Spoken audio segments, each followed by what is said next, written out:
त्रास ऋणास हेतवे और श्रीमद् भागवतम शास्त्रम कलोकीरेण भासितम।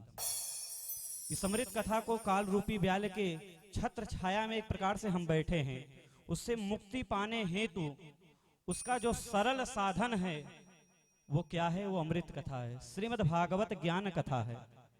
इस कथा को अगर मन से और चित्त को एक जगह रख करके इस कथा को श्रवण करें तो भक्ति ज्ञान वैराग्य तीनों की ही प्राप्ति होती है। ऐसी ये सरल कथा है। तो आइए इस सरल कथा को हम सभी लोग पूज्य गुरुदेव जी महाराज की अमृतमयी वाणी से श्रवण करते हैं। एक बार बड़े भाव के साथ में जयकारा लगाएंगे। बोलिए गौरी शंकर धाम की, अद्भुतेश्वर महादेव महाराज की। पूज्य गुरुदेव जी महाराज के चरणों में सन्वय निवेदन। श्री राधे श्री हरि। गजाननं बोधगणादिसेवितं कपेतिजम्बो फलचारुभक्षणम् उमासुतं शोकविनाशकारकं नमामि विघ्नेश्वर पादपङ्कजम्। बोलिए श्री गणेश भगवान की जय। गुरुर्ब्रह्मा गुरुर्विष्णु गुरुर्देवो महेश्वर गुरुर्साक्षात् परब्रह्मा तस्मै श्री गुरुवे नमः। ध्यानमूलं गुरुमूर्ति पूजामूलं गुरुपदं मंत्रमूलं गुरुवाक्यं मोक्षमूलं गुरुकृपा। अखण्डमण्डलाकारं व्याप्तं येन चराचरं तत्पदं दर्शितं येन तस्मै श्रीगुरुवे नमः। बोलिए श्री सद्गुरुदेव ब्रह्म भगवान की जय। सौराष्ट्रे सोमनाथं च श्रीशैले मल्लिकार्जुनम् उज्जैनं महाकालममकारममलेश्वरम् पर्यं वैद्यनाथं च डाकिन्यां भीमशङ्करं सेतुवन्धे रामेशं नागेशं द्वारिकावने वाराणस्यं तुं विश्वेशं त्र्यम्बकं गौतमी तटे हिमालये तु केदारं घुस्मेशं च शिवालये एतानि ज्योतिर्लिङ्गानि सायं प्रातः पठे नर सप्तजं कृतं पापम् अश्म्रेण विनश्यते। कर्पूरगौरं करुणावतारं संसारसारं भुजगेन्द्रहारं सदा वसन्तं हृदयारविन्दे भवं भवानी सहितं नमामि।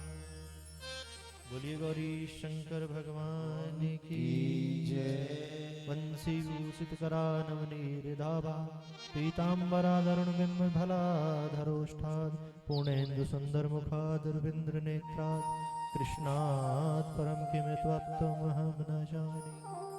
सच्चिदानंद रूपाय विश्वोत्पत्त्यादिहेतवे तापत्रय विनाशाय श्री कृष्णाय वयं नुमः।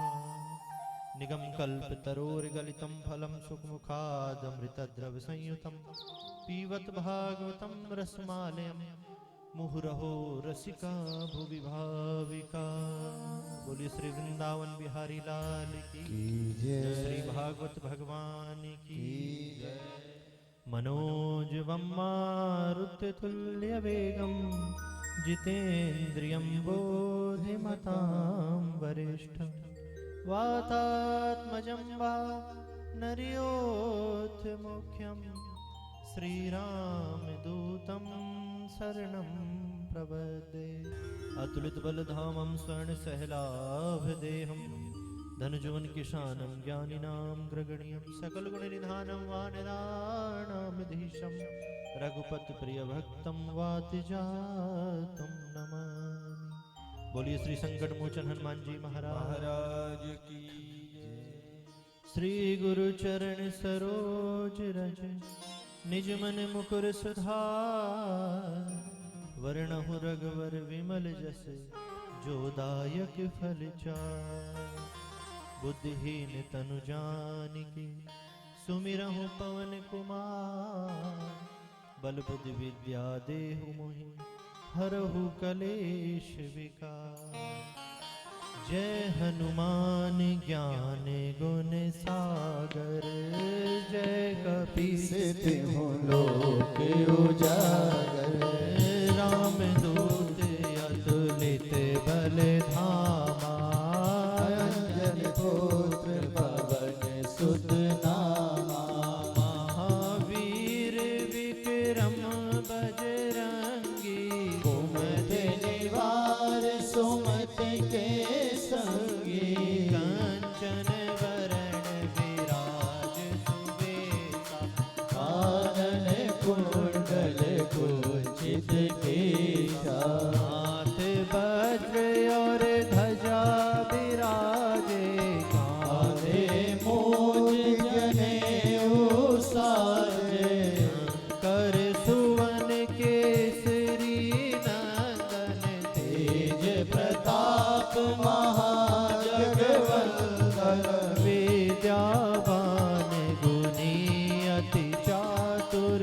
राम काज करवे को आतुर। प्रभु चरित सुनवे को रसिया। राम लखन सीता मन बसिया। सूक्ष्म रूप धर सियहि दिखावा। विकट रूप धर लंक जरावा। भीम रूप धर असुर संहारे। रामचंद्र जी के काज सवारे। लाए सजीवन लखन जियाए। श्री रघुवीर हर्ष उर लाए। रघुपति कीन्ही बहुत बड़ाई। तुम मम प्रिय भरतहि सम भाई। सहस बदन तुमरो यश गावे। अस कहि श्रीपति कंठ लगावे। सनकादिक ब्रह्मादि मुनीषा। नारद सारद सहित अहिसा। यम कुबेर दिगपाल जाते। कवि गोविंद कहि सकै कहाते। तुम उपकार सुग्रीव कीना। राम मिलाय राजपद देना। तुमरो मंत्र विभीषण जाना। लंकेश्वर है सब जग जाना। युग सहस्र योजन पर भानु। लील्योताहि मधुर फल जानू।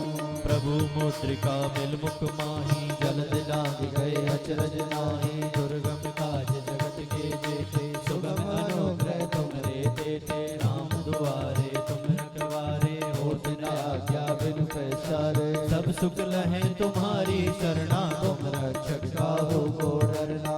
आपन तेज समारो आपे। तीनों लोक आग से कापे। भूत पिशाच निकट नहीं आवे। महावीर जब नाम सुनावे। नासै रोग हरे सब पीरा। जपत निरंतर हनुमत वीरा। संकट से हनुमान जी छुड़ावे। मन क्रम वचन ध्यान जो लावे। पर राम तपस्वी राजा। जिनके काज सकल तुम साजा। और मनोरथ जो कोई लावे। सोई अमित जीवन फल पावे। चारों युग परताप तुम्हारा। है प्रसिद्ध जगत उजियारा। साधु संत के तुम रखवारे। असुर निकंदन राम दुलारे। अष्ट सिद्ध नव निधि के दाता। असवर दीन जानकी माता। राम रसायन तुमरे पासा। सदा रहो रघुपति के दासा। तुमरे भजन राम जी को पावे। जन्म जन्म के दुख बिसरावे। अंत काल रघुवरपुर जाई। जहाँ जन्म हरि भक्ति कहाई। और देवता चित्तन धराई। हनुमत से सर्व सुख करहि। संकट कटै मिटै सब पीरा। जो सुमिरै हनुमत बलवीरा। जय जय जय हनुमान गोसाई। कृपा करो गुरुदेव की नाई। जो सत बार पाठ कर कोई। छूटहि बंद महा सुख होई। जो यह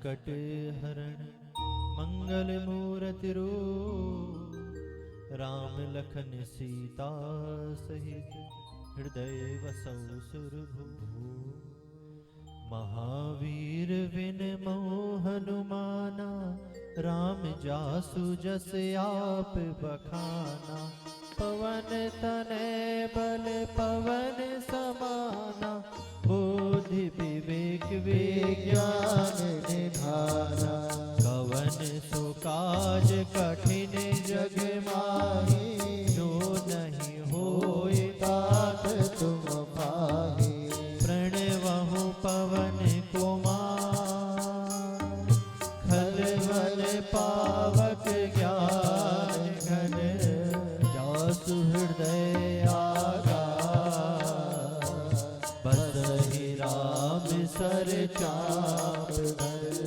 सियावर राम जय जय राम मेरे प्रभु राम जय जय राम श्री राम जय जय राम श्री राम जय जय राम श्री राम जय जय राम बोलो श्री राम जय जय राम श्री राम जय जय राम बोलो श्री राम जय जय राम श्री राम जय जय राम श्री राम जय जय राम श्री राम जय जय राम बोलो श्री राम जय जय राम बोलो श्री राम जय जय राम बोलो श्री राम जय जय राम बोलिए श्री संकट मोचन हनुमान जी महाराज की जय ओम नमः शिवाय ओम नमः शिवाय ओम नमः शिवाय ओम नमः शिवाय ओम नमः शिवाय ओम नमः शिवाय ओम नमः शिवाय ओम नमः शिवाय बोले नमः शिवाय शंकर नमः शिवाय बोले नमः शिवाय शंकर नमः शिवाय बोले नमः शिवाय शंकर नमः शिवाय बोले नमः शिवाय शंकर नमः शिवाय ओम नमः शिवाय ओम नमः शिवाय ओम नमः शिवाय ओम नमः शिवाय ओम नमः शिवाय ओम नमः शिवाय ओम नमः शिवाय भजो नमः शिवाय जपो नमः शिवाय भजो नमः शिवाय जपो नमः शिवाय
संकट मोचन हनुमान जी महाराज की जय।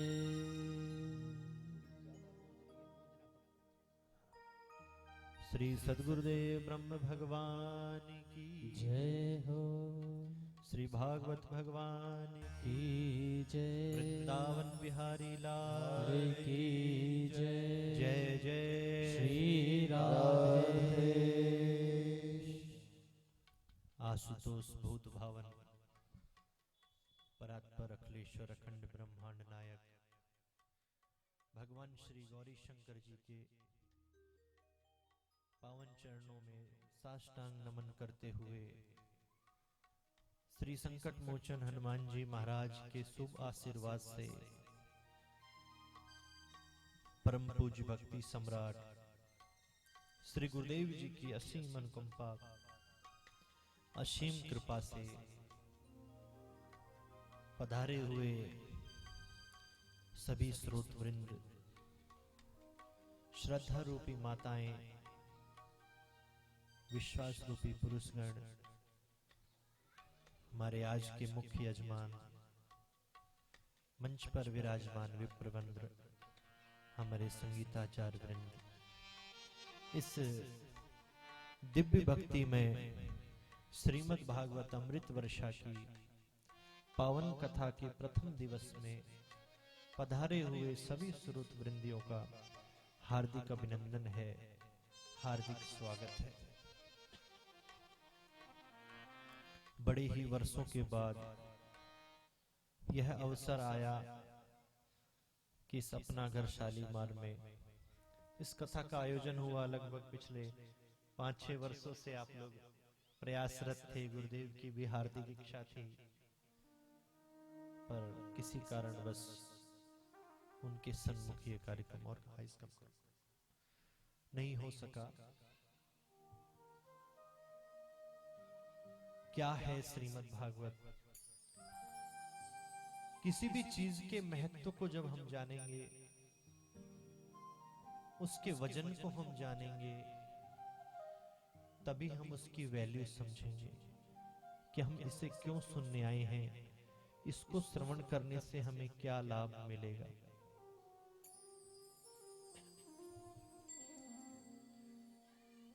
हमारे मन में भ्रांति होती है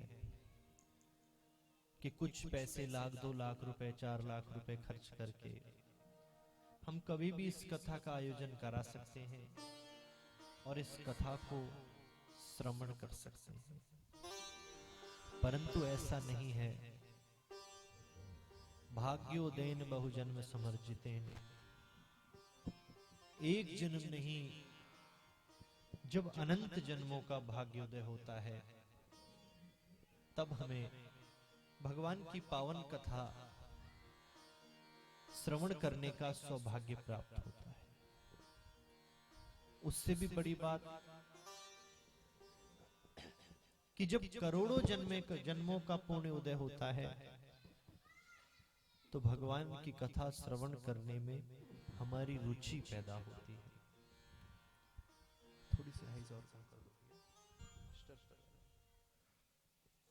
कथा तो यत्र तत्र सर्वत्र निरंतर चली रही है, कथा कभी समाप्त नहीं होती, सिर्फ समय समय पर विराम होती है और दूसरे स्थान पर प्रारंभ होती है।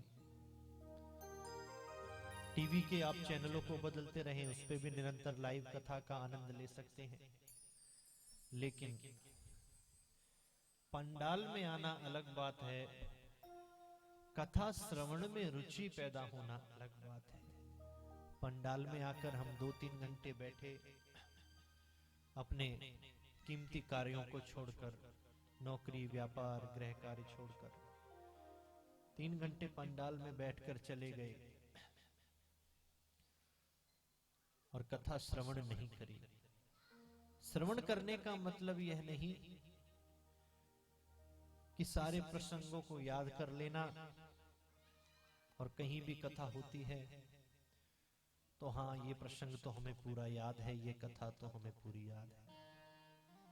इस भाव से अगर कथा को श्रवण करेंगे तो जीवन में कोई बदलाव आने वाला नहीं। 3 चीजों का विशेष ध्यान करना है।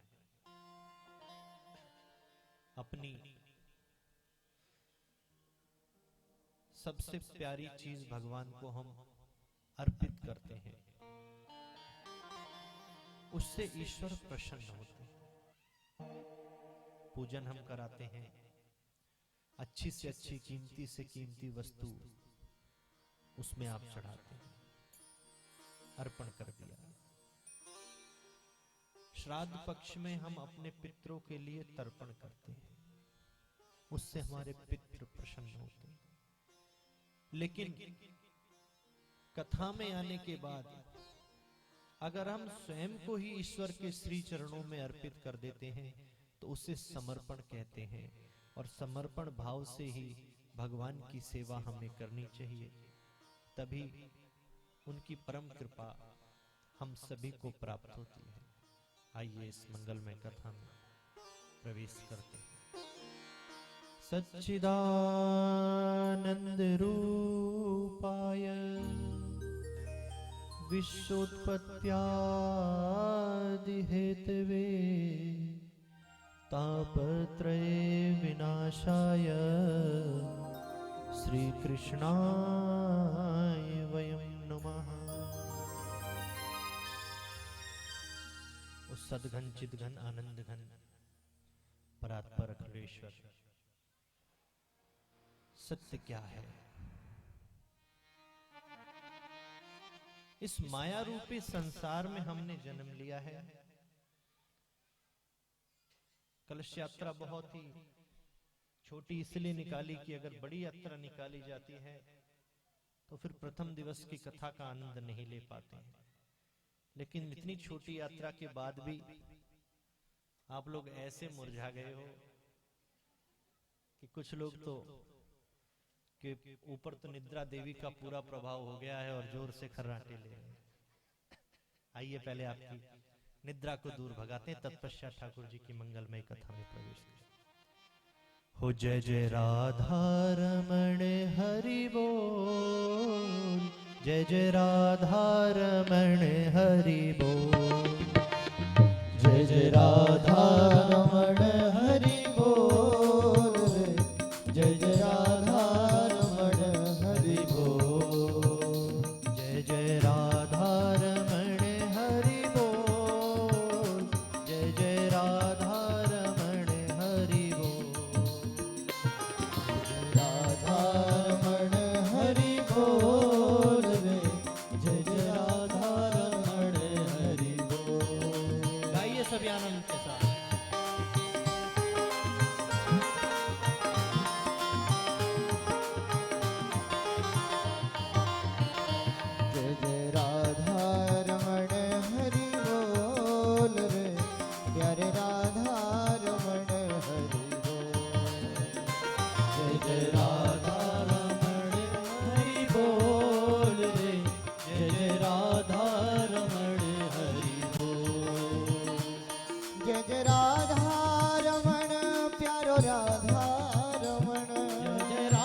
राधा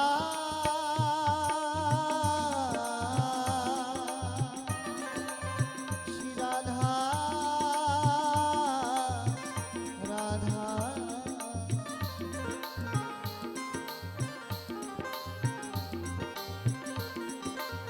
किशोरी तेरे चरणन की रज पाऊं बैठी रहो कुल जन के कोने बस श्याम राधिका गाऊं जारज को ब्रह्मादिक तरसे सूरज अंग लगाऊं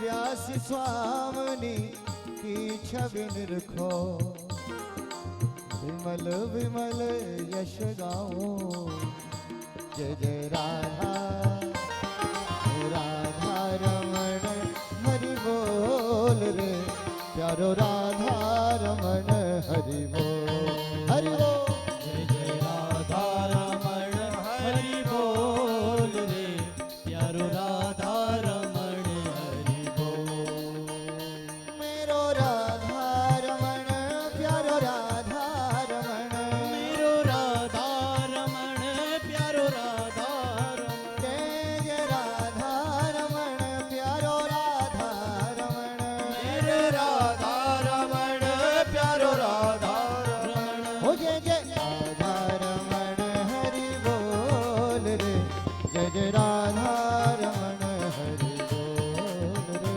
जय जय राधा रमण हरि बोल रे प्यारो राधा रमण हरि बोल हरि बोल हरि बोल हरि बोल रे हरि बोल हरि बोल हरि बोल हरि बोल हरि बोल हरि बोल रे हरि हरि हरि हरि हरि बोल हो जय जय राधा रमण हरि बोल रे जय जय राधा रमण हरि बोल रे जय जय राधा रमण हरि बोल रे जय जय राधा रमण हरि बोल हरि बोल हरि बोल हरि बोल हरि बोल हरि बोल हरि ओ बोल हरि बोल हरि एक बोल बार जरा दोनों हाथ उठाकर भाव से गाइए बोल हरि बोल हरि बोल हरि बोल हरि बोल हरि बोल हरि बोल हरि बोल हरि बोल हरि ओ बोल हरि बोल हरि बोल हरि बोल हरि बोल हरि बोल हरि बोल हरि बोल हरि बोल हरि बोल हरि बोल हरि बोल हरि बोल हरि बोल हरि बोल जय जय श्री राधे हरि बोल हरि बोल बोलिए आनंद कंद भगवान की जय। कथा में कीर्तन में ताली बजाने से हमारी हस्तरेखाएं साफ होती हैं और जो भक्तवृंद पंडाल में आकर भी ताली नहीं बजाता उसकी बढ़िया वाली रेखा भी गड़बड़ हो जाती है। तो ये जयकारा ताली बजाना सब हम अपने लिए करते हैं, किसी दूसरे के लिए नहीं करते। और मैंने आपसे कहा कि पैसे खर्च करके कथा नहीं श्रवण की जा सकती। एक स्थान पर हमारी बहुत बड़ी कथा का आयोजन हुआ और जो मुख्य यजमान थे जिन्हें भागवत जी सर पर उठानी थी, जस्ट कलश यात्रा से 5 मिनट पहले उनका स्वास्थ्य बिगड़ा और 10-15 दिन बाद हॉस्पिटल से छुट्टी मिली। कथा भी आनंदमयी हो गई, एक क्षण सुनने का सौभाग्य नहीं मिला। औरों के लिए क्या कहूं, कल आया संतोष जी ने मेरी स्थिति को देखा, स्वास्थ्य बहुत बिगड़ गया। मुझे खुद ही आश्चर्य होने लगा कि कल की कथा में मैं शामिल हो पाऊंगा या नहीं। वो तो रात को मैंने फिर विजय भैया को बुलाया, इन्होंने अर्जेंट में ट्रीटमेंट दिया, तो ठाकुर जी की कृपा से इस व्यासपीठ पर बैठने का सौभाग्य मिला। तो सत्य क्या है, इस माया रूपी संसार में हमें जन्म मिला। समय समय पर हमारी आवश्यकताएं बदलती रही, बचपन में हम माता पिता के बिना क्षण भर भी नहीं रह सकते। 1 मिनट के लिए माता पिता दिखना बंद हो जाएं तो बच्चा कितनी जोर से रोने लगता है। तरुण अवस्था में हम मित्रों के बिना नहीं रह सकते, चाहे माता पिता कितने फोन करते रहें, कहाँ हो, लेट हो गए, घर आ जाओ। वृद्धावस्था में हमारे माता पिता हमारे बिना नहीं रह सकते। ये जस्ट एक उदाहरण दे रहा हूं आपको। तो समय समय पर जो आवश्यकताएं बदलती रहे उसे हम सत्य नहीं कह सकते। सत्य तो वो है जो हमेशा एक स्थान पर अडिग रहता है। बस इस कलयुग के प्रभाव से इस माया रूपी संसार में रहते हुए हमें जो असत्य है वो तो सत्य दिख रहा है, और जो सत्य है वो नहीं दिख रहा। और अगर दिख भी रहा है तो उसे हम देखना नहीं चाहते, उसे हम अनदेखा कर देते हैं।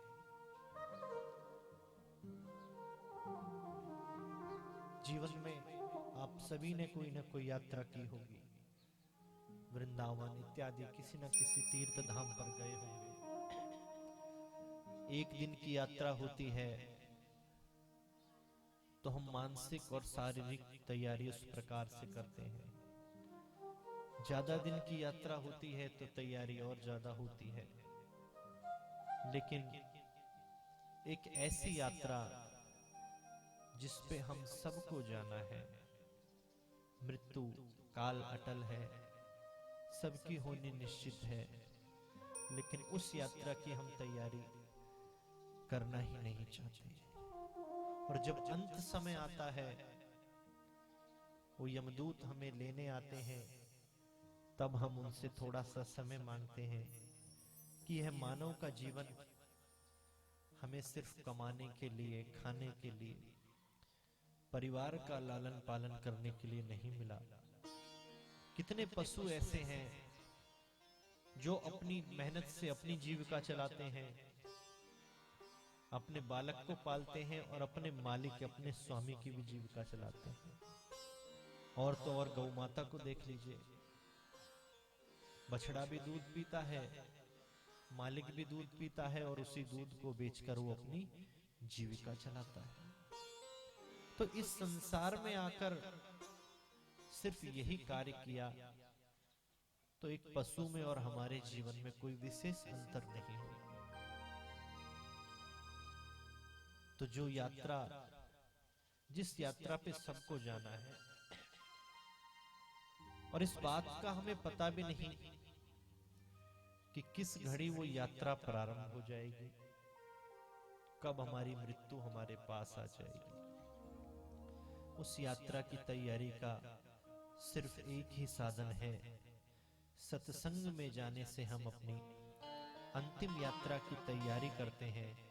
और अगर अभ्यास अच्छा रहा, एक संगीतकार 5 मिनट का गीत आपको सुनाता है, पूरा देश उसका दीवाना हो जाता है, बारंबार उसी सॉन्ग को हम सुनते हैं, लेकिन उसके पीछे ये नहीं देखते कि कितने वर्षों का अभ्यास है, कितने वर्षों की मेहनत है, कितना रियाज उसने किया है।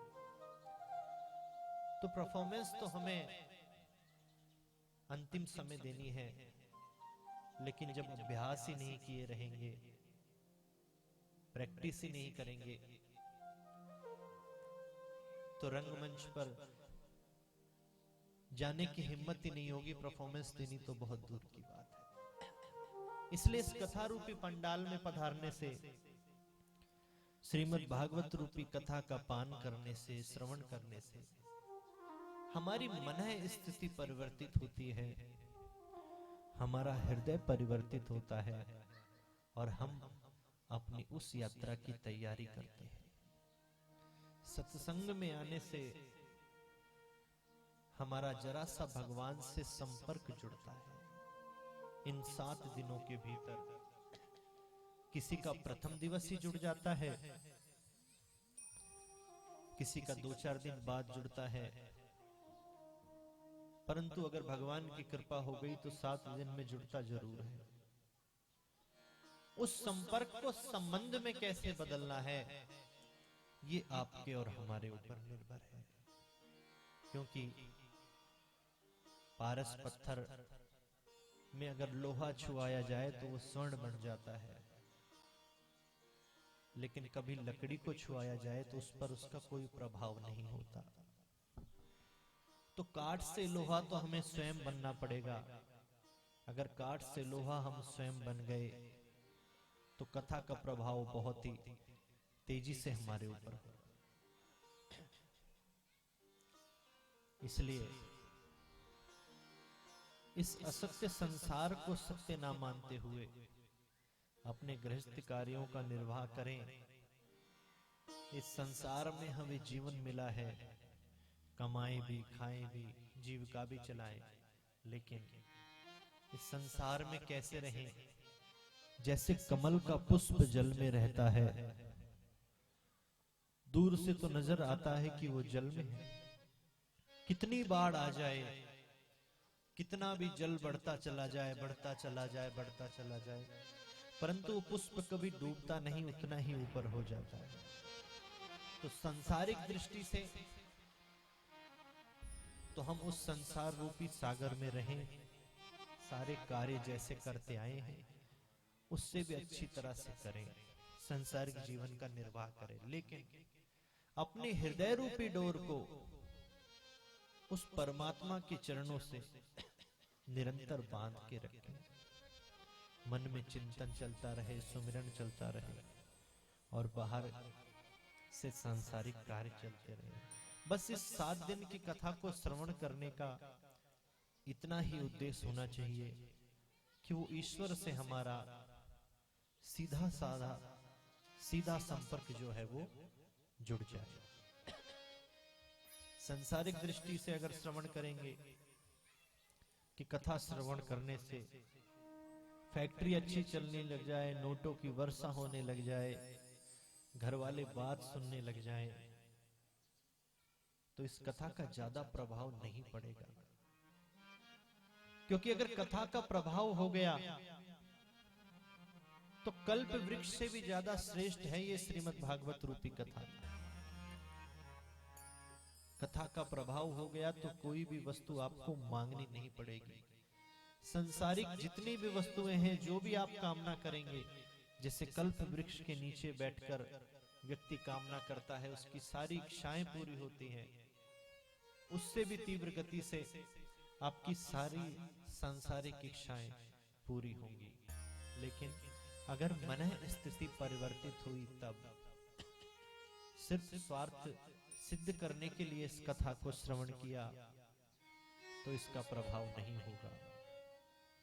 इसलिए सत्य वो परमात्मा थे, हैं और रहेंगे। ये संसार असत्य है, माया के प्रभाव से हमें सत्य दिख रहा है, और कथा श्रवण करने का बस इतना ही उद्देश्य है कि असत्य और सत्य का जो अंतर है यह हमें मालूम हो जाए। आनंद, आनंद क्या है? करोड़ों की कोठी में रहना आनंद है? बड़ी राजगद्दी पर बैठना आनंद है? सैकड़ों नौकर चाकर आपके नीचे काम करें वो आनंद है? अगर इन पैसों में, कोठी में, बंगले में आनंद होता तो बड़े बड़े लोगों को 2-2 गोलियां नींद की खाने के बाद भी सारी रात करवटें नहीं बदलनी पड़ती। और इस चिलचिलाती हुई धूप में भी आप 1 बजे जाके देखें, कहीं मजदूर अपना लंच करता है और कैसे अपने ईंट का तकिया लगाकर गहरी नींद धूप में ही सो जाता है। तो उस अगर पैसे में आनंद है तो उस मजदूर को नींद नहीं आनी चाहिए। पैसे वाले व्यक्ति को जब चाहे जब नींद आ जानी चाहिए। पैसे से सिर्फ हम सुख इकट्ठा कर सकते हैं, वस्तु को इकट्ठा कर सकते हैं, परंतु आनंद की प्राप्ति कभी नहीं कर सकते। कोई तन दुखी कोई मन दुखी, कोई धन बिन रहते उदास, थोड़े थोड़े सब दुखी, सुखी राम के दास। संतों को देखें, बड़े बड़े महलों में लोग बुलाते हैं, तब भी वही आनंद उन्हें आता है। छोटी सी झोपड़ी में पर्णकुटी बनाकर भजन करते हैं मुंह के प्यासे रहकर, तब भी वही आनंद आता है। किसी गरीब भक्त के यहां जाएंगे तब भी वही आनंद आएगा। सारी संपदा है, धन है, सब कुछ है, 56 प्रकार के व्यंजन सामने रखे हैं, परंतु खाते क्या हैं? रूखी रोटी और उबली हुई दाल। क्यों? क्योंकि डायबिटीज है, हाई ब्लड प्रेशर है, कोलेस्ट्रॉल बढ़ा हुआ है, डॉक्टर ने मना किया है, तन दुखी, सब कुछ है, नहीं खा सकते। शेयर मार्केट में बहुत ज्यादा लॉस हो गया, स्वास्थ्य भी ठीक है, भोजन भी बहुत सुंदर सामने रखा है, पर मन दुखी है तो गले से उतर नहीं रहा। स्वास्थ्य भी ठीक है, मन भी ठीक है, पर 2 टाइम मजदूरी करने के बाद जितने पैसे इकट्ठे होते हैं, घर आकर देखता है तो बेटे को बहुत जोर से बुखार है, या तो उन पैसों से उस बालक की दवाई आ सकती है, या पूरे परिवार की भोजन की व्यवस्था हो सकती है। तीनों में से संतुष्ट कोई नहीं है। सिर्फ संतुष्ट है तो सुखी राम के दास। इसलिए उस ईश्वर के चरणों में अपने हृदय को लगाएं। समय अनुसार परिस्थिति बदलती रहती है, हानि लाभ जीवन मरण, यस अपयस विधि हार। हर चीज का उल्टा है। अगर आपको बिजनेस में बहुत ज्यादा लाभ हो रहा है तो हानि भी हो सकती है। बहुत यश कीर्ति फैल रही है, आप मिनिस्टर बन गए हैं, तो कभी वो कुर्सी जा भी सकती है। जन्म हुआ है तो मृत्यु भी होगी। ये सारी चीजें विधि के हाथ में है। पूर्व जन्म में जैसा हमने प्रारब्ध किया है, उसके प्रभाव से हमें सुख या दुख मिला है। लेकिन अब का जीवन जो मिला है, कर्म को हम क्रिया समझ के करते हैं कि सत्संग में जाना है, एक क्रिया है, संतोष जी ने निमंत्रण दिया है तो 3 घंटे जाकर बैठना ही पड़ेगा। लेकिन कर्म को कभी भी क्रिया समझ के नहीं करें। कर्म हमारा लक्ष्य तय करता है, हमारे पुनर्जन्मों का ही प्रारब्ध है जो हमें मानव का जीवन मिला, इतने अच्छे परिवार में मिला, धर्म से हम जुड़े हुए हैं, हर चीज हमारे पास है, किसी चीज की कमी नहीं है। तो अब प्रारब्ध ऐसे करें कि अगला और अच्छा मिले, और तो और पुनर्पि जन्मम पुनर्पि मरणम पुनर्पि जननी जठरे सैनम, इस आवागमन से हमें मुक्ति मिल जाए। कबीरा सब जग निर्धना, धनवंता नहीं कोई, धनवंता सोई जानिए, जाको राम नाम धन होय। सबसे बड़ा धनवान व्यक्ति इस संसार में वही है जिसके पास ईश्वर के नाम का धन है। अगर प्रभु के नाम का चिंतन आप निरंतर करते हैं तो बड़े से बड़ा संकट भी आपके पास आएगा, आप जरा भी उस स्थिति में घबराएंगे नहीं, अपने पुनर्जन्मों के कर्मों को याद करेंगे और उस ईश्वर से उस संकट से जूझने की सामर्थ्य मांगेंगे और उसकी कृपा से वो संकट पार हो जाएगा। इसलिए आनंद कहीं बाहर आने वाला नहीं, आनंद तो हमारे हृदय के अंदर की चीज है। जिस दिन हृदय की बुझी हुई ज्योति जल गई, हृदय की डोर उस गोविंद के श्री चरणों से बंध गई, उस दिन इस जीवन में आनंद ही आनंद है।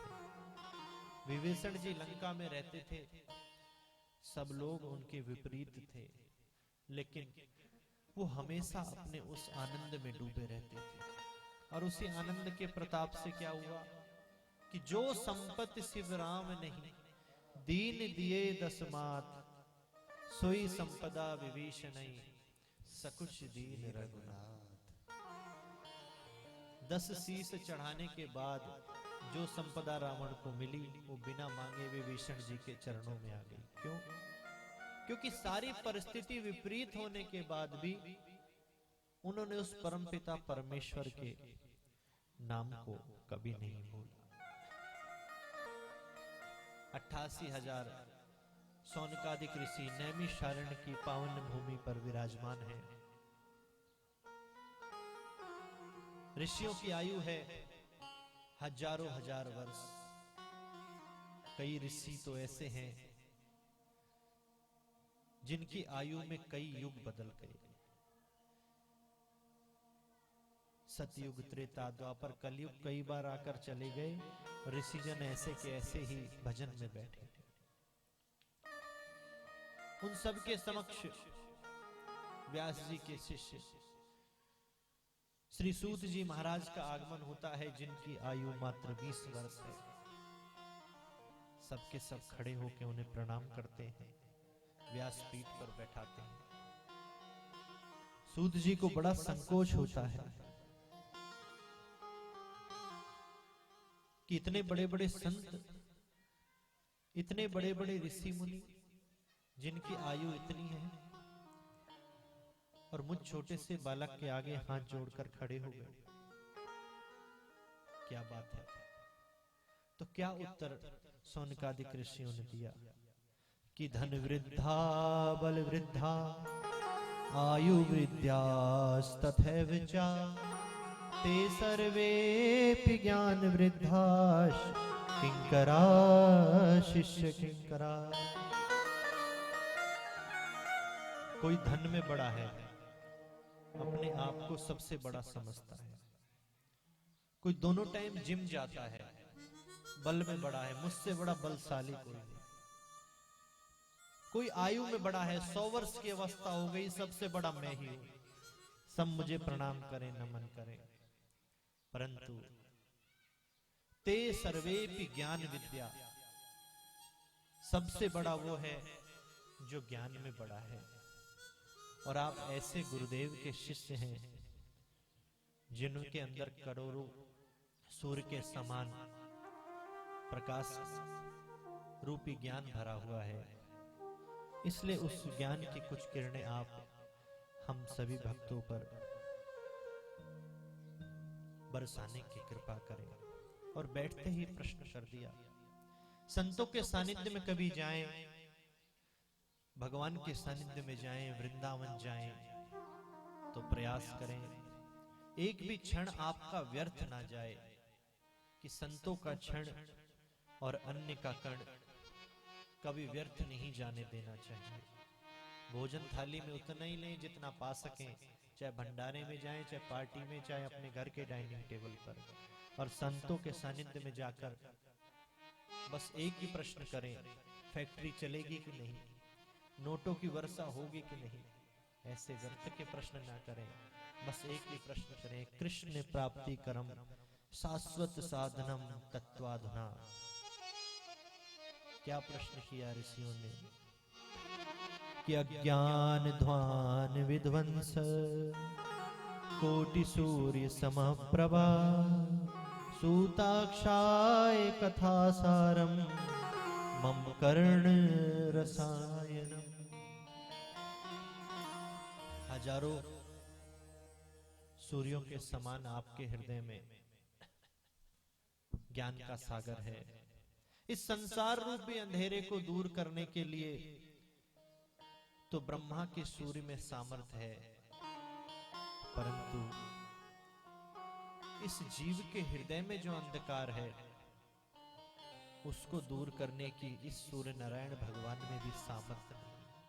जो बात मैंने असत्य और सत्य की आपको समझाई, जीव उठता है, खाता है, पीता है, कमाता है, आता है, खाता है, सो जाता है, सिर्फ यहीं तक हमने अपने जीवन को सीमित कर दिया।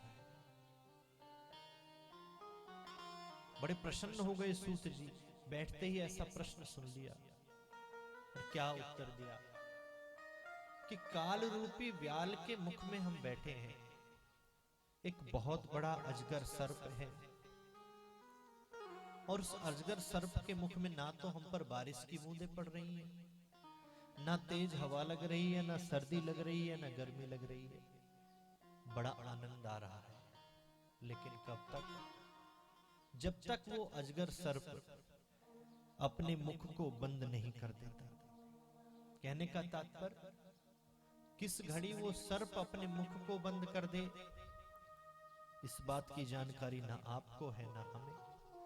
काल रूपी व्याल, इस मृत्यु लोक में हम बैठे हैं। मृत्यु क्या है? श्वास बाहर गई अंदर आई, बाहर गई अंदर नहीं आई, यही मृत्यु है, और कोई बड़ी चीज नहीं है। तो कब वो अजगर सर्प अपने मुख को बंद करेगा, किसी को नहीं पता। तो फिर क्या करना है कि काल व्याल मुखग्रास तास निर्नाश हेतवे श्रीमद् भागवतम शास्त्रम कलोकीरेण भासितम। श्रीमद् भागवत रूपी कथा को श्रवण करके काल रूप एक व्याल के मुख में बैठे हुए अपने जीवन को सुमार्ग की ओर लगाना है, अपने जीवन को सतमार्ग पर हमें चलाना है।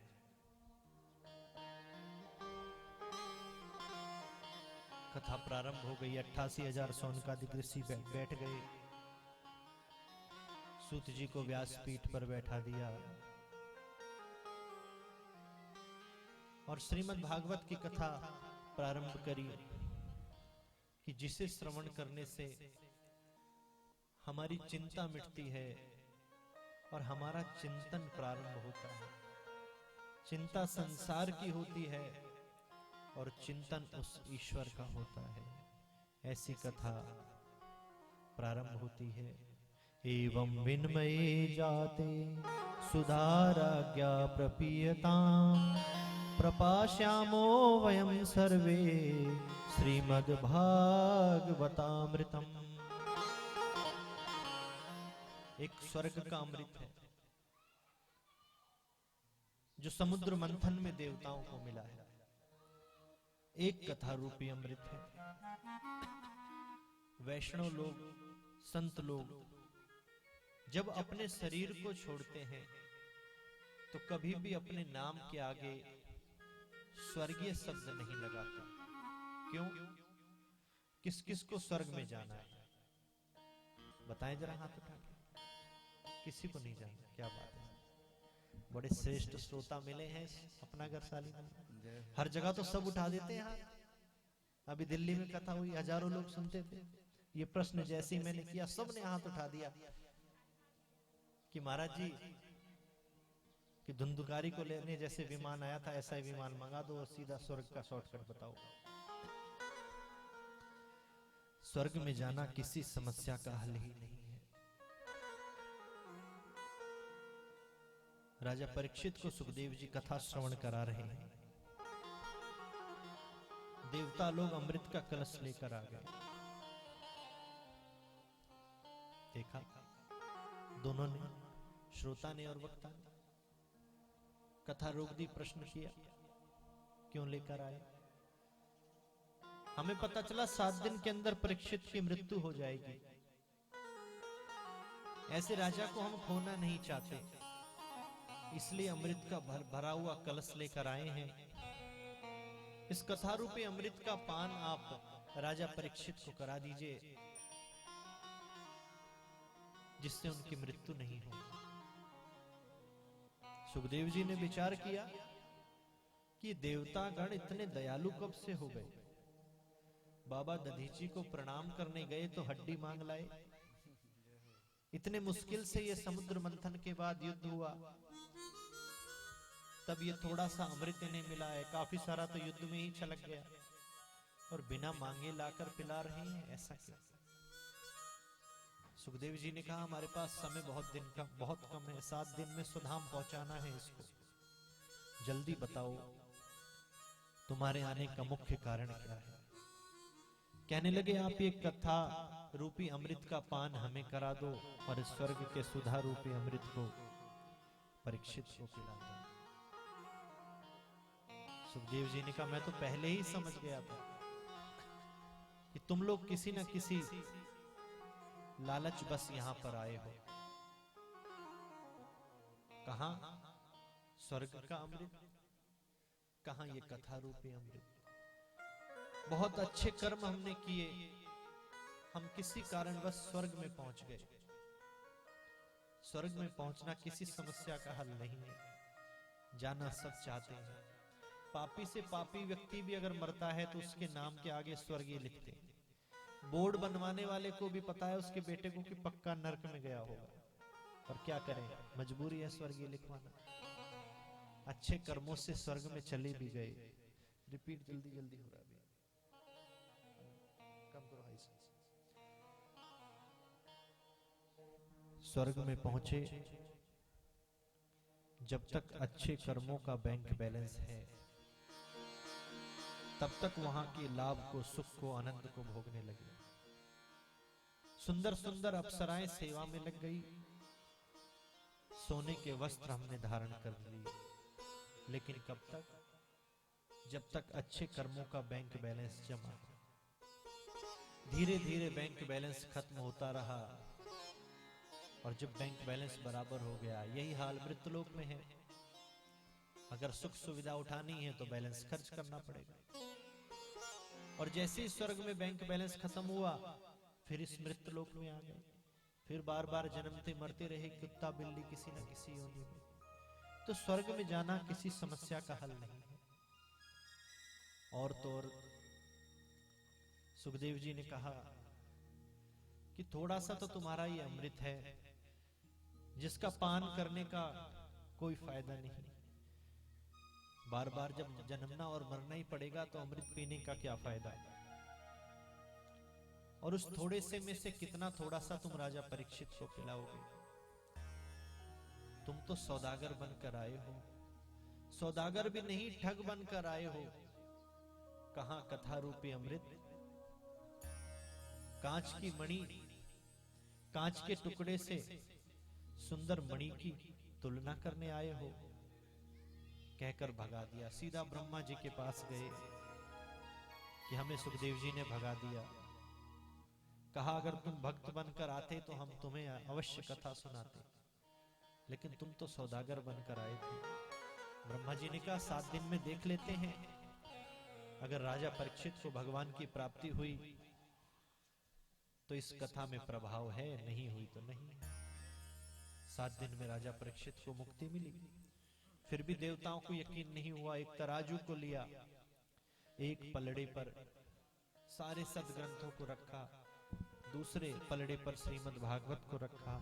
भागवत जी वाला पलड़ा नीचे हो गया। कहने का तात्पर्य है यह आपके सामने विराजमान, कोई किताब नहीं है, कोई पुस्तक भी नहीं है। हम तो इसको ग्रंथ भी नहीं कहते अपने व्यासपीठ से, कोई पोथी नहीं है, तो फिर क्या है।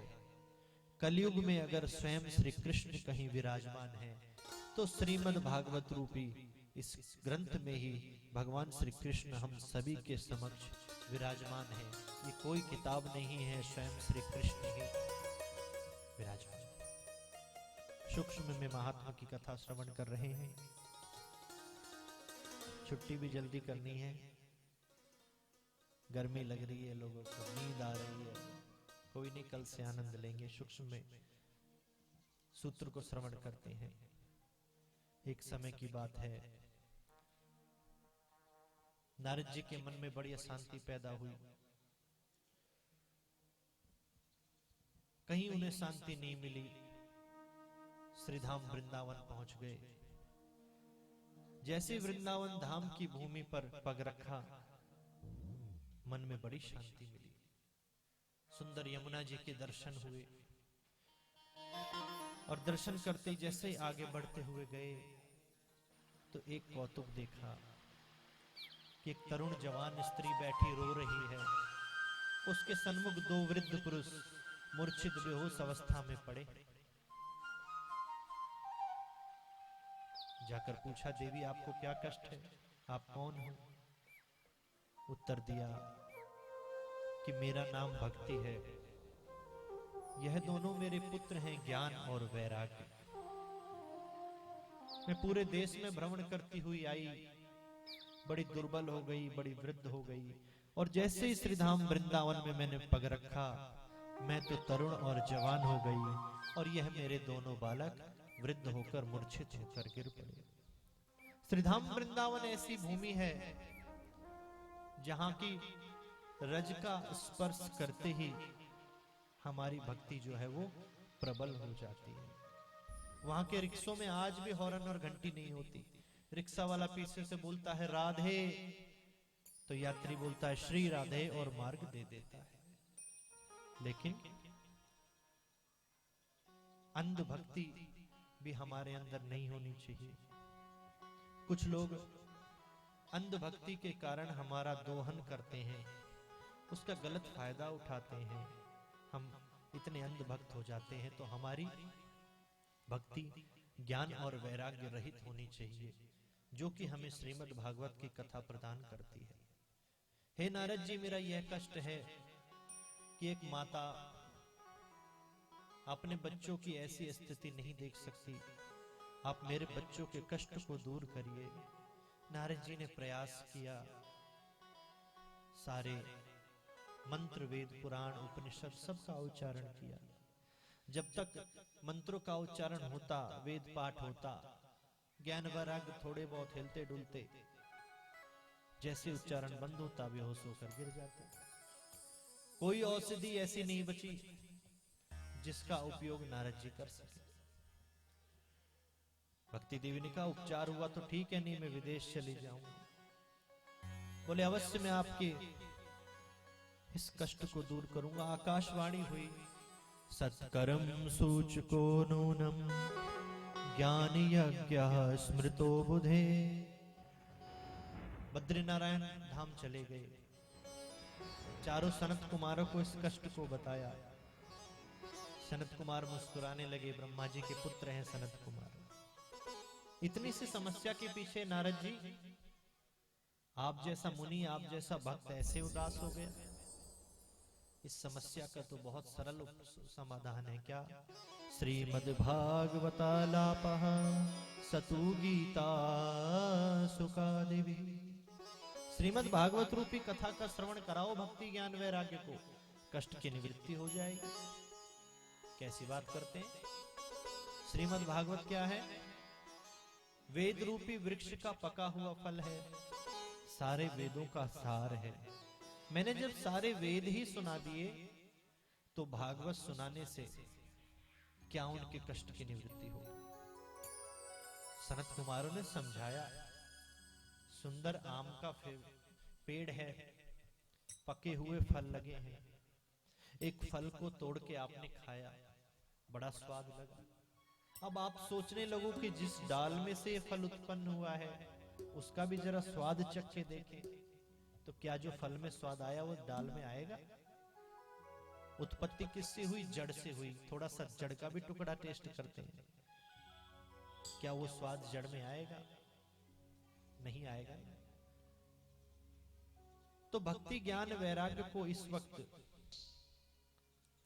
जड़ और डाली के नहीं, फल की आवश्यकता है। और जब जिस समय जिस औषधि की आवश्यकता होती है, वही औषधि काम करती है। सर दर्द में अगर पैर दर्द की औषधि खा ली जाए, तो उसका प्रभाव नहीं पड़ने वाला है। हरिद्वार की पावन भूमि पर गंगा के तट पर कथा का आयोजन हुआ, भक्ति ज्ञान वैराग्य को बुलाया गया। नारद जी स्वयं श्रोता बनकर बैठ गए। बड़े बड़े संत भक्त पधारे, यह देखने के लिए नहीं कि कैसी कथा है, यह देखने के लिए कि नारद जी तो 2 घड़ी से ज्यादा कहीं रुकते नहीं। फिर 7 दिवस तक इस स्थान पर बैठकर कथा को कैसे श्रवण करेंगे। सुंदर कथा हुई, ज्ञान वैराग्य के कष्ट की निवृत्ति हो गई। पुनः तरुण जवान होकर उस पंडाल में नृत्य करने लगे। आइए अपने हृदय को भी कुछ क्षणों के लिए श्रीधाम वृंदावन लेकर चलते हैं।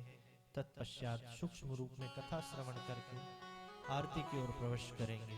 बोलिए श्री वृंदावन बिहारी लाल की जय जय श्री राधे। मन चल रे वृंदावन धाम, राधे राधे गाएंगे। मन चल रे वृंदावन धाम, राधे राधे गाएंगे। मन चल रे वृंदावन धाम, राधे राधे गाएंगे। मन चल रे वृंदावन धाम, राधे राधे गाएंगे। राधे राधे गाएंगे, श्यामा श्यामा गाएंगे। राधे राधे गाएंगे, श्यामा श्यामा गाएंगे। राधे राधे गाएंगे, श्यामा श्यामा गाएंगे। राधे राधे गाएंगे, श्यामा श्यामा गाएंगे। कौड़ी लगे न छदाम, राधे राधे गाएंगे। मन चल रे वृंदावन धाम, राधे राधे गाएंगे।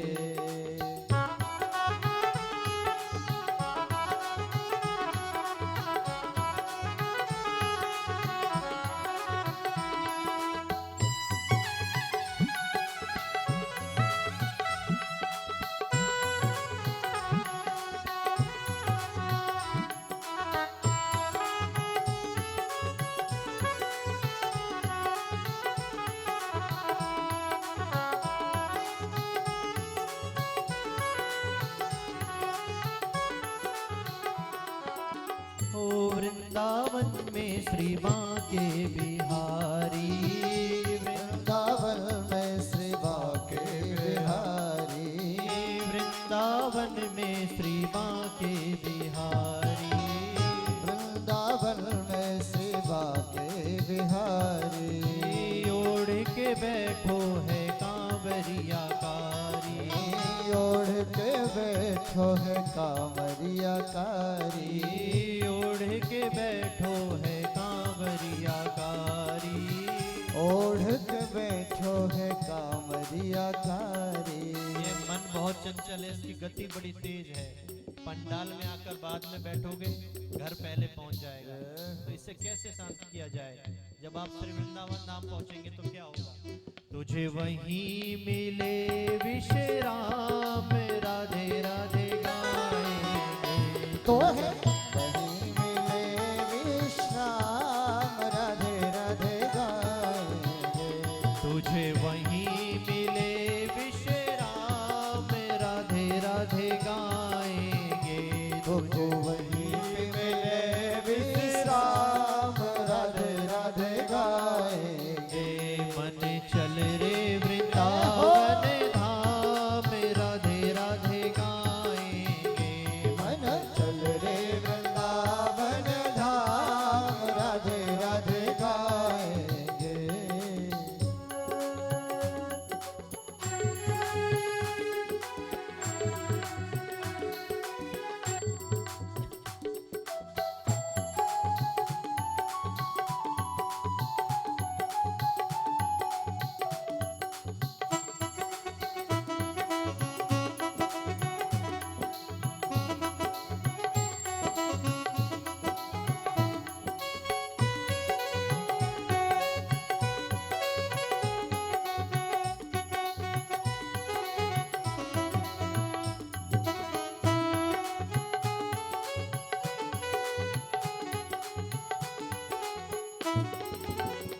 वृंदावन में श्री यमुना किनारा। वृंदावन में श्री यमुना किनारा। वृंदावन में श्री यमुना किनारा। वृंदावन में श्री यमुना किनारा। निर्मल शीतल बहती है धारा। निर्मल शीतल बहती है धारा। निर्मल शीतल बहती है धारा। निर्मल शीतल बहती है धारा। तो कुंभ का माहौल है, यमुना के तट पर कुंभ लगा है, बड़े बड़े संत विराजमान हैं। अवश्य जाना चाहिए, यमुना जी में स्नान करना चाहिए। और ना जाने क्या मिल सकता है। हो तुझे मिल जाए श्यामा श्याम राधे राधे गाएंगे। ओ तो है मिल जाए श्यामा श्याम राधे राधे गाएंगे। मन चल रे वृंदावन धाम राधे राधे गाएंगे। ओ मन चल रे वृंदावन धाम राधे राधे गाएंगे। राधे राधे गाएंगे श्यामा श्यामा गाएंगे। राधे राधे गाएंगे श्यामा श्यामा गाएंगे। राधे राधे गाएंगे श्यामा श्यामा गाएंगे। राधे राधे गाएंगे श्यामा श्यामा गाएंगे। चल रे वृंदावन धाम राधे राधे गाएंगे। ओ मन चल रे वृंदावन धाम राधे राधे गाएंगे। मन चल रे वृंदावन धाम राधे राधे गाएंगे। मन चल रे वृंदावन धाम राधे राधे गाएंगे। बोलिए श्री वृंदावन बिहारी हरि लाल। लाल की जय। प्रयास करना चाहिए कि हम इतने सौभाग्यशाली हैं कि श्रीधाम वृंदावन के निकट मात्र 2 से 2.5 घंटे का समय यहाँ से लगता है, तो महीने में एक बार तो अवश्य दर्शन करने चाहिए। उससे भी ज्यादा सौभाग्य की बात कि इतना सुंदर अपना गुरुद्वारा श्री गौरी शंकर धाम गुरुदेव ने वहां स्थापित किया है, जहां पर जाकर रहकर हम श्रीधाम वृंदावन की भूमि का रज का आनंद उठाकर श्री बांके बिहारी लाल के दर्शन नित्य प्राप्त कर सकते हैं। नारद जी ने प्रश्न किया सनत कुमारों से कि भक्ति ज्ञान वैराग्य ने तो पुनर्जन्म में कोई पाप कर्म नहीं किया था, हो सकता है कथा श्रवण करने से इनके कष्ट की निवृत्ति हो जाए।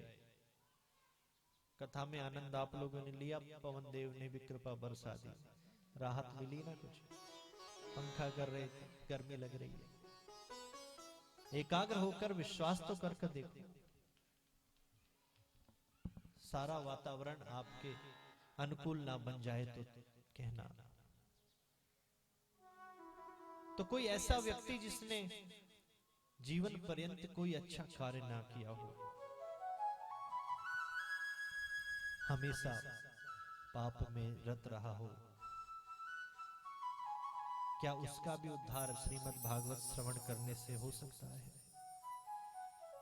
उत्तर दिया कि तुंगभद्रा तटे पूर्वम भूतमन्मुतत्तमम् यत्र वर्णा स्वधर्मेण सत्य सत्य कर्म तत्परा। तुंगभद्रा नदी के तट पर बहुत सुंदर नगर है, वहां एक ब्राह्मण रहते हैं जिनका नाम है पंडित आत्मदेव। सब कुछ है परंतु घर में संतान नहीं है। घर में गौ माता है, सेवा करते हैं, उसने भी आज तक कोई बछड़ा बछिया नहीं दिया। तुलसी का पौधा लगाते हैं, वह भी सूख जाता है। एक पड़ोसी आ गए, उनसे अपनी व्यथा कहने लगे। और हमारे देश में एक चीज आपको निःशुल्क प्राप्त होती है जिसका नाम है एडवाइस। और 99% अच्छी सलाह नहीं, पर अगर गलत एडवाइस किसी से लेनी हो तो आप जरा सी कोई बात छेड़ दो, बिना मांगे आपको मिल जाएगी। एडवाइस लेना बुरी बात नहीं है, लेकिन उस एडवाइस को लेने के बाद विचार करने की सामर्थ्य आपको भगवान ने दी है। ईश्वर ने सब कुछ अपने पास रखा, एक वस्तु हमें दी है, वो है विचार करने की सामर्थ्य। उस सामर्थ्य से हम एकाग्र होकर विचार करें, क्या यह सलाह ठीक है, जो जीवन में हम कर्म कर रहे हैं वो ठीक कर रहे हैं या नहीं। अगर आप एकांत में बैठकर नित्य विचार करेंगे आधे घंटे, तो मुझे नहीं लगता कि आपके हाथों से कोई भी गलत कार्य होगा।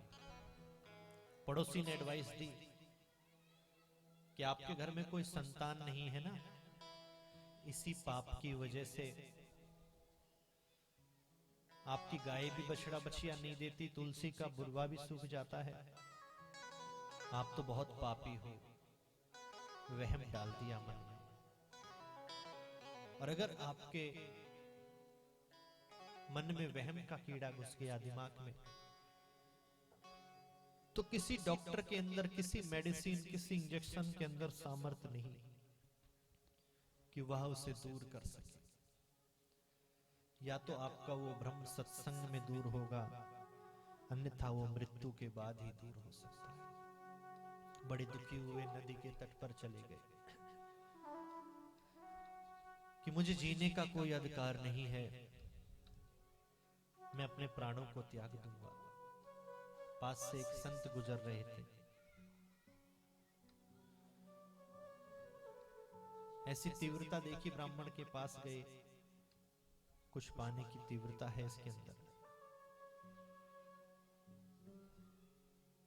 देखने में तो त्रिकाल संध्या करने वाला ब्राह्मण नजर आता है। हो सकता है ईश्वर प्राप्त करने की इसके अंदर इच्छा हो। प्रश्न किया, पंडित जी ने कहा हमें तो पुत्र चाहिए। संत ने कहा हम भी कहां फंस गए आकर। बहुत देर समझाया कि अगर भाग्य में पुत्र नहीं लिखा तो नहीं होगा। संत से कहा इतना ज्ञानोपदेश देने की जरूरत नहीं, मैं भी बहुत उच्च कुल का ब्राह्मण हूं, दे सकते हो तो पुत्र दे दो, नहीं तो मैं अपने सर को पटक कर यहीं मर जाऊंगा। संत ने सोचा आत्महत्या करना तो पाप है, किसी को आत्महत्या करते देखना और उसको ना रोकना उससे भी बड़ा पाप है। संत ने कहा मैं तुम्हारे ललाट की रेखाओं को देखकर कह सकता हूं कि एक जन्म नहीं अगले 7 जन्म तक भी तुम्हें संतान की प्राप्ति नहीं होगी। तुरंत चरणों में लेट गए संत के और क्या कहने लगे कि अब मोहि भा भरोसे हनुमंता। गोस्वामी जी कह रहे सुंदरकांड में, अब मोहि भा भरोसे हनुमंता। अब मोहि भा भरोसे हनुमंता। अब मोहि भा भरोसे हनुमंता। अब मोहि भा भरोसे हनुमंता। बिनु हरि कृपा मिले नहीं संता। बिन हरि कृपा मिले नहीं संता। जब तक ईश्वर की कृपा नहीं होगी तब तक संत से मिलन नहीं होगा। पर मिलन होने के बाद उस अवसर का लाभ उठाया या वो अवसर को खो दिया, यह आपके ऊपर है। ईश्वर की कृपा हुई है, आप मिले हो, 7 जन्मों के भाग्य को देख सकते हो तो मेरे भाग्य को बदल भी सकते हो। संत ने समझाया कि अनन्य ममता विष्णु, ममता प्रेम संगता, भाव साएव सांद्रात्मा, बुधे प्रेमो निगद्यते। प्रेम करना है तो उस ईश्वर से करो। पुत्र को पालने की इतनी इच्छा है तो उस ठाकुर को अपना पुत्र मान लो, इनकी सेवा करो अपने पुत्र की जगह। इनको स्नान कराओ, शयन कराओ, भोग कराओ, इन्हीं में अपने ईश्वर के दर्शन करो, इन्हीं में अपने पुत्र पुत्री के दर्शन करो। अरे महाराज तुम्हें क्या पता, नन्हा बालक जब घुटनों के बल घर में दौड़ता है तो कितना आनंद आता है। तुतला के जब पापा मम्मी कहता है तो क्या आनंद आता है। खूब समझाया, समझ में नहीं आया। भाग्य में जो लिखा है अगर बदलने का प्रयास करोगे तो अनर्थ ही होगा। प्रसाद दे दिया, ले जाकर पत्नी को खिला दो, 9 महीने बाद पुत्र की प्राप्ति होगी। बड़े आनंद के साथ दौड़ते हुए आए। पत्नी का स्वभाव ठीक पंडित जी के विपरीत, लोक वार्ता रता क्रूरा।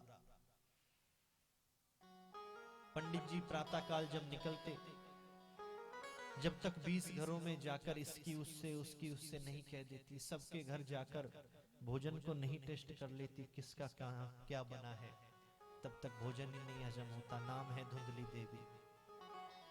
यह लो, एक संत ने प्रसाद दिया है, इसको खाते ही हमारे सारे कष्ट मिट जाएंगे। 9 महीने बाद पुत्र का जन्म होगा। पत्नी ने तुरंत युक्ति लगाई, कहां से जादू टोना ले आए? बोले अभी मैंने स्नान नहीं किया है, पूजा पाठ करके इसको स्नान करके खाऊंगी। पंडित जी बड़े प्रसन्न हुए, इतनी श्रद्धा देकर चले गए। एक सहेली से सलाह ली, सत्संगी सहेली थी, कहा संत का प्रसाद है तो अवश्य कृपा होगी। बोले मुझे लगता है चलो अगर मैं गर्भवती भी हो गई तो मैं रोज 20-50 घरों में दौड़ती हूं, भागती हूं, कैसे जा पाऊंगी? बोले 9 महीने की तो बात है, उसके बाद चले जा। इन 9 महीने के दौरान अगर कभी मेरे घर में आग लग गई तो मैं तेज गति से भाग भी नहीं पाऊंगी। सहेली ने हाथ जोड़ लिए, अरे धुंधली तुझको समझाना असंभव है, मैं तो यहां से चली। उसकी बहन आई, बहन को व्यथा बताई। बहन ने कहा तुम्हारे यहाँ धन की कमी नहीं है, हमारे यहाँ पुत्र की कमी नहीं है, मैं गर्भवती हूं, बालक जन्म लेगा तुझे दे दूंगी, बदले में ढेर सारा धन मुझे दे देना। इस फल को अपनी गाय को खिला दो, इस फल का भी परीक्षा हो जाएगी। ठीक 9 महीने बाद बहन पुत्र को दे गई। गौ माता ने भी सुंदर बालक को जन्म दिया प्रसाद के प्रभाव से, जिसका पूरा शरीर तो मनुष्य जैसा है और कान जो है वो गाय जैसे हैं। बड़े बड़े संत जन आए आशीर्वाद देने और उस गौ वाले बालक को अपनी सेवा में ले गए, जिसका नाम रखा गया गोकर्ण, और उस बालक का नाम रखा गया धुंधकारी। आत्मदेव जी को तो यह पता है ये मेरा बालक है, परंतु वह उनका बालक है ही नहीं। गोकर्ण पंडितो ज्ञानी धुंधकारी महाखला, अकेली संतान है, बड़ा ध्यान देना चाहिए। कभी कभी ज्यादा लाड प्यार जो हमारा है बच्चे की जीवन के स्टीयरिंग को ऐसे मार्ग पर मोड़ देता है कि वहां से यू टर्न लेना या बैक गियर लगाना असंभव है। बचपन से ही साथ वाले बच्चों को मारता, किसी को कुएं में ढकेल देता, किसी की आंख फोड़ देता, लोग शिकायत लेकर आते। पंडित जी कहते अभी बच्चा है, बड़ा होगा तो सुधर जाएगा। धीरे धीरे ये जो आदती थी उसका स्वभाव बन गई, नशा करने लगा। पंडित जी घर छोड़कर चले गए। माता ने बिगाड़ा था, माता पे हाथ उठाने लगा, सारे आभूषण छीन लिए, मंगलसूत्र छीन लिया। रोती हुई माता गई, कुएं में गिर गई, मृत्यु हो गई। 5 वेश्याओं को ले आया, चोरी करने लगा। गोकर्ण जी वापस आ गए, घर की यह स्थिति देखी, भजन करने चले गए। एक राजा के यहाँ खजाना चुरा कर लाए। वेश्याओं ने देखा कि राजा को पता चला किसने चोरी करी है, तो इसके साथ साथ हमें भी दंड सहना पड़ेगा। 5 ने योजना बनाई। रात्रि में 2 चरण दबाने लगी, 2 हाथ 1 माथा। शराब के नशे में आया, धीरे धीरे अद्र निद्रा में चला गया। जो सर दबा रही थी वो सीने पर बैठ गई, गला दबाने लगी। मृत्यु नहीं हुई। बहुत पापी व्यक्ति जल्दी से मरता नहीं है। पास में जलते हुए अंगारे थे, मुंह में भर दिए, मृत्यु हो गई। उसी घर में गाड़ दिया। 5 धन को लेकर चली गई। गोकर्ण जी को पता चला, आए, गया जी में तर्पण किया। सोचा एक दिन अपनी जन्मभूमि में चलते हैं। गांव में जाकर विश्राम करने लगे तो चारों ओर से आवाज अजीब अजीब से आने लगी। हाथ में जल लेकर छिड़का तो एक प्रेत आत्मा प्रकट हो गई। बोले कौन हो? बोले मैं आपका भाई धुंधकारी। धुंधकारी तुम्हारा तर्पण तो मैंने गया में जाके किया, तुम प्रेत बन गए? अरे भैया, जब से मैंने जन्म लिया एक भी अच्छा कार्य नहीं किया। मदिरा का पान किया, मांस का भक्षण किया, माता पिता पर हाथ उठाया, तुम जैसे भाई को घर से निकाल दिया। एक बार क्या 100 बार भी ऐसे व्यक्ति का तर्पण किया जाए तो वह मुक्त होने वाला नहीं। बोले फिर तुम्हारी मुक्ति कैसे होगी? इतना पता होता तो खुद ही मुक्त हो जाता भैया। चलो सुबह देखते हैं। सूर्य नारायण भगवान से प्रार्थना करी। सूचना मिली कि श्रीमद् भागवत की कथा धुंधकारी को श्रवण कराई जाए, जिससे इसके कष्ट की निवृत्ति होगी। सन्मुख आसन पर बैठाया, पर प्रेत आत्मा कभी सन्मुख बैठकर कथा नहीं श्रवण करती। हवा का झोंका आए उसे उड़ा कर ले जाए। पीछे सप्त ग्रंथि वाले बांस को स्थापित किया। उस बांस में धुंधकारी बैठा। 7 दिन की कथा में एक एक गांठ बांस की फटती गई और 7वें दिन जैसे ही कथा पूरी हुई, स्वयं वैकुंठ धाम से विमान धुंधकारी को लेने आया। भैया को प्रणाम करके धुंधकारी जी विमान में बैठे। गोकर्ण जी ने विमान को रोका। भगवान के पार्षदों से पूछा कि कथा तो समस्त ग्राम वासियों ने 7 दिन तक सुनी, सिर्फ विमान धुंधकारी को लेने क्यों आया? तो पार्षदों ने उत्तर दिया, जिस एकाग्रता से, जिस निस्वार्थ भाव से इस पंडाल के वातावरण में इस कथा को धुंधकारी ने श्रवण किया, उस भाव से इस कथा को किसी ने नहीं श्रवण किया। दोबारा कथा कराई गई, सबने उसी भाव से श्रवण किया और स्वयं सबको लेने विमान आया। तो कथा श्रवण करने का हमारा क्या भाव है, क्या लक्ष्य है, क्या उद्देश्य है, उस पर उसका परिणाम जो है वो निर्भर है, उस पर वो रिजल्ट जो है वो निर्भर है। तो धुंधकारी जैसे प्रेत आत्मा जिसने जीवन में एक भी अच्छा कार्य ना किया हो, उसकी जब इस कथा को श्रवण करने से मुक्ति मिल सकती है, तो हम और आप तो मंदिर भी जाते हैं, पूजा भी करते हैं, लोगों की सेवा भी करते हैं, दान पुण्य भी करते हैं, तो 7 दिन में ये कथा का प्रभाव हमारे ऊपर क्यों नहीं होगा? अब किसी ने मुझसे प्रश्न किया, महाराज जी पहले कथाएं कम होती थी, उसका प्रभाव ज्यादा होता था, अब हर चैनल पे कथा होती है, हर गली में, हर मोहल्ले में, हर कॉलोनी में, पर प्रभाव क्यों नहीं होता? तो हमने अपना अनुभव बताया, सबके लिए तो नहीं कह रहा, कि कथा कराने वाले का बस इतना उद्देश्य रह गया कि हमारी कितनी ख्याति, कितना नाम फैले, कितनी बड़ी कथा फलाने सेठ जी ने कराई, और कथा के अर्थ से, श्रवण से कोई मतलब नहीं। दूसरा, व्यास जी का यह उद्देश्य रह गया।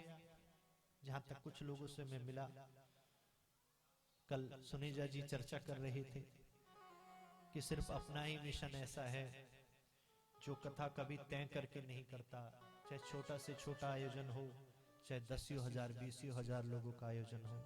मैंने कहा ये सब हमारे गुरुदेव की हम पर कृपा है। मैंने कहा अगर गुरुदेव के इस प्रसाद को हमने व्यापार बना लिया, इसको बेचना शुरू कर दिया, तो इसको श्रवण करने का और इसका वाचन करने का कोई महत्व, कोई प्रभाव ही नहीं रह जाएगा। तो कथा से कितना अर्थ आ जाएगा, कथा का क्या अर्थ जाएगा? नहीं, कथा से कितना अर्थ आएगा, ये उद्देश्य तो कहने वाले का रह गया। और कथा सुनने से कितनी नोटों की वर्षा होगी, ये उद्देश्य सुनने वाले का रह गया। इसी प्रभाव से कथा का प्रभाव हमारे जीवन में नहीं पड़ता। नहीं तो ठाकुर जी भी वही हैं और कथा भी वही है। तो आज सूक्ष्म रूप से महात्मा का आनंद लिया। कल ठीक 2 बजे पधारे और 5 बजे तक आपकी कथा बड़े आनंद के साथ चलेगी। प्रयास करेंगे कि आपके जीवन को आधारित करके इस कथा को श्रवण कराया जाए, और 7 दिन की कथा को अगर अपने जीवन में उतार लिया तो आप खुद ही महसूस करेंगे कि आपके जीवन में कितना बड़ा बदलाव आया, आपके बोलने में, चालने में, बैठने में, उठने में, आपके व्यवहार में। क्योंकि आध्यात्मिक जीवन की शुरुआत ही हमारे व्यवहार से होती है, हमारी नम्रता से होती है, हमारी सौम्यता से होती है। हम कितने मधुर हैं, हम कैसे वचन बोलते हैं, कटु वचन बोलते हैं, तो हम आध्यात्मिक कभी भी नहीं हो सकते। तो कल ठीक से समय से पधारने की कृपा करें। आइए एक भजन का आनंद लेते हैं, तत्पश्चात आरती में प्रवेश करें। बोलिए बरसाने वारी की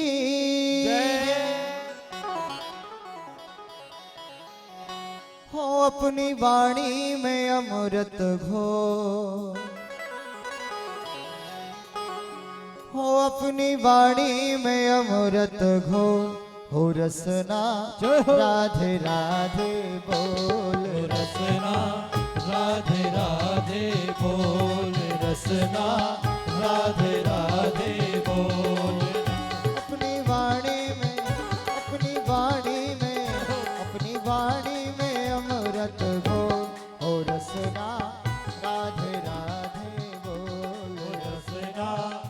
राधे राधे बोल रसना राधे राधे बोल।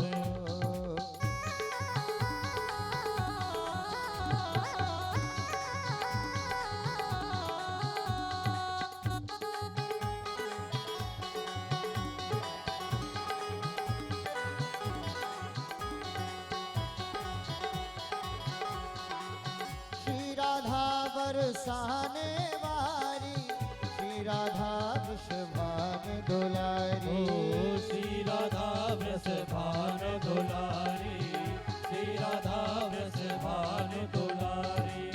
श्री राधा बरसाने वारी, श्री राधा वृषभान दुलारी। ओ श्री राधा वृषभान दुलारी, श्री राधा वृषभान दुलारी। इनके चरण पकड़ ले नादा, इनके चरण पकड़ ले नादा, भटक न दर दर डोल रसना राधे राधे बोल रसना राधे राधे बोल रसना राधे राधे बोल रसना राधे राधे बोल। श्री राधा राधा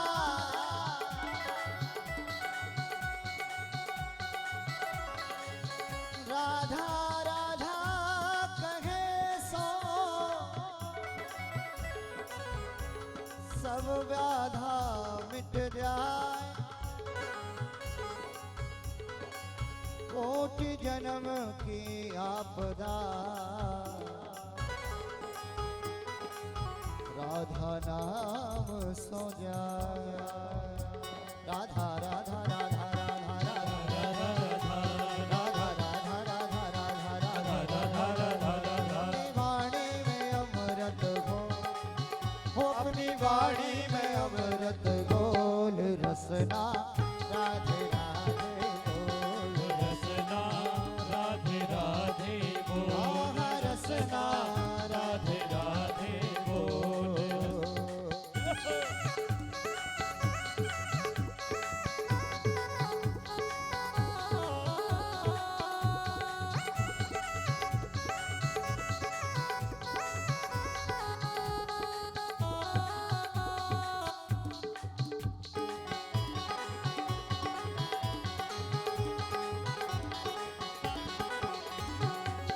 बिन राधा ना सजे बिहारी, बिन राधा ना मिले बनवारी।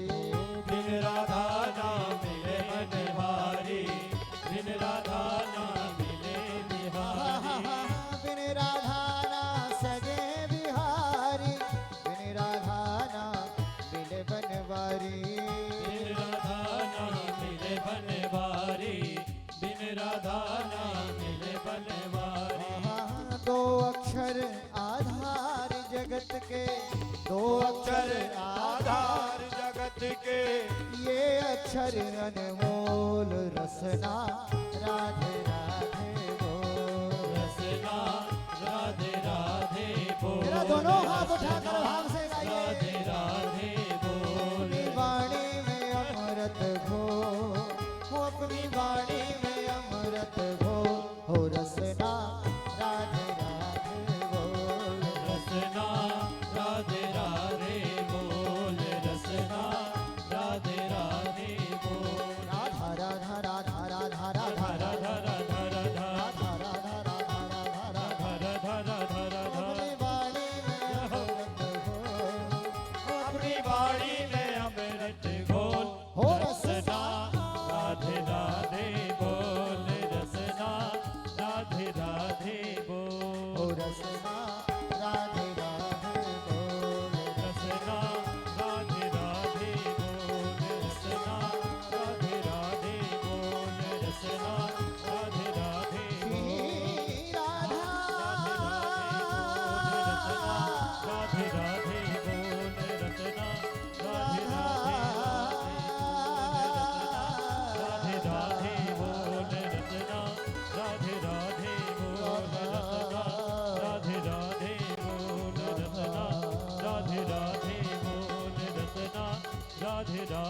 बोल। जय जय श्री राधे।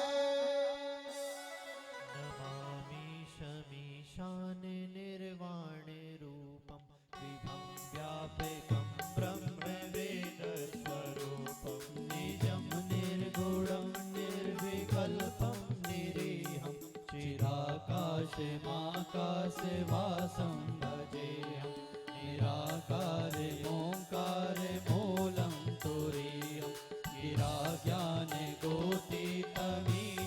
गिरीशं करालं महाकाले कालं कृपालं गुणागारे संसार पारं नतोऽहं तुषाराधे संकाशे घोरं गभीरं मनोभूते कोटि प्रभासि शरीरम् असुरन्मौले कल्लोलिनी चारुगङ्गा लसद् भाले भालेन्दुकण्ठे भुजङ्गा चलत् कुण्डलं भ्रूसुनेत्रं विशालं प्रसन्नाननं नीलकण्ठं दयालं मृगाधीश चर्माम्बरं मुण्डमालं प्रियं शङ्करं सर्वनाथं भजामि प्रचण्डं प्रकृष्टं प्रगल्भं परेशम् अखण्डं भजं भानुकोटिप्रकाशं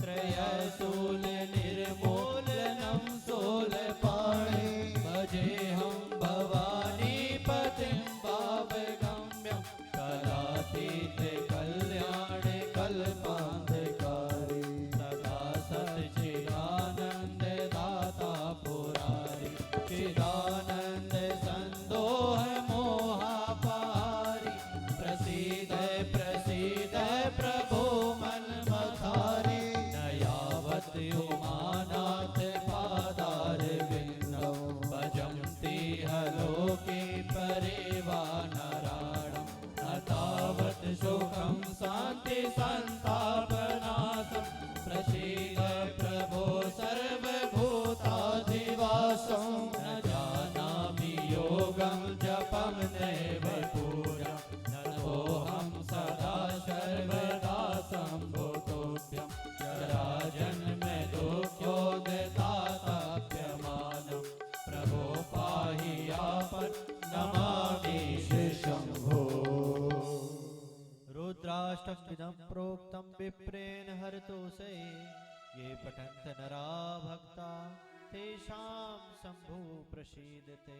बोलिए गौरी शंकर भगवान की जय। सभी भक्तगण अपने यथास्थान पर खड़े हो जाएंगे। आज के जो प्रमुख यजमान हैं वो आगे आ जाएंगे। हरि ओम महा आरतेभ्यो नमः। ओम चंद्रमा मनसो जातचक्षुः सूर्यो अजायतः श्रोत्राद्वायुष्य प्राणस्य मुखादग्निरजायतः। श्री बांके बिहारी तेरी आरती गाऊं।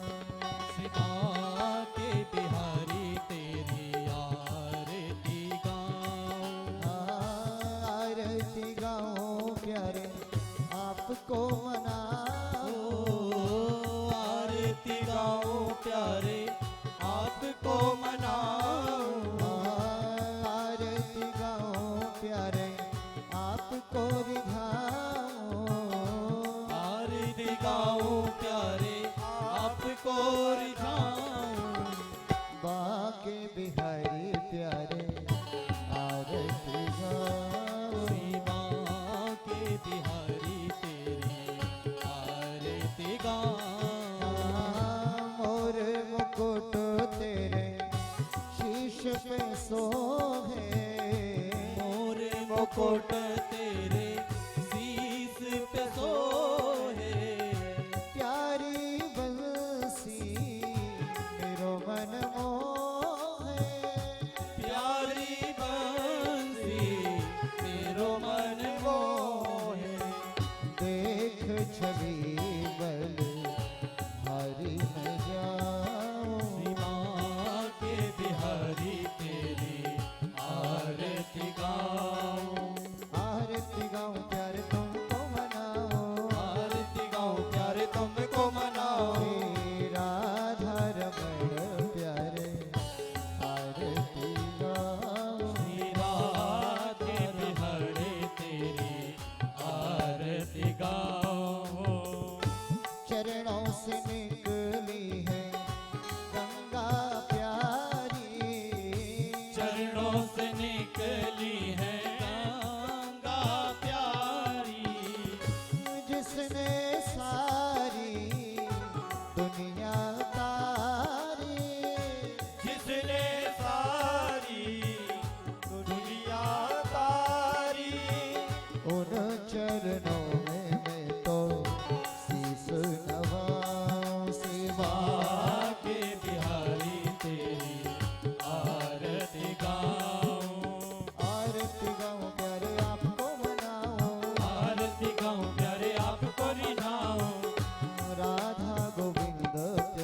तुमको रिझाऊं, आरती गाऊं प्यारे तुमको बनाऊं, वास सदा वृंदावन पाऊं, बाके बिहारी तेरी आरती गाऊं, श्री राधे बड़े प्यारे आरती गाऊं। बोलिए शिवा के बिहारी लाल की जय श्री सद्गुरुदेव ब्रह्म भगवान की जय शिवानंद जी साधक गुरुदेव